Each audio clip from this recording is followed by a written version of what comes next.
আচ্ছা, উম, এবার বলবো ফান্ডামেন্টাল ডিউটিস সম্পর্কে। আগে ফান্ডামেন্টাল রাইটস সম্পর্কে বলেছি, এবার ফান্ডামেন্টাল ডিউটিস সম্পর্কে বলবো। টোটাল 11টা ফান্ডামেন্টাল ডিউটিস আছে।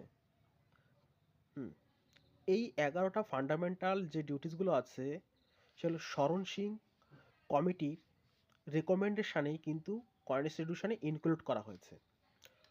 আহ, অনেক সময় কিন্তু এরকম একটা কোশ্চেন দেয় পরীক্ষায় যে কার রেকমেন্ডেশনে ফান্ডামেন্টাল ডিউটিসগুলো কনস্টিটিউশনে ইনক্লুড করা হয়েছে।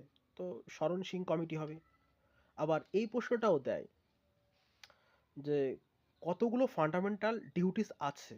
তো 11 এই ফান্ডামেন্টাল ডিউটিসগুলো হুম সংবিধানের যে পার্ট 4 আর্টিকেল 51 এতেই কিন্তু ফান্ডামেন্টাল ডিউটি সম্পর্কে পুরোপুরি ক্লিয়ারলিভাবে বলা আছে।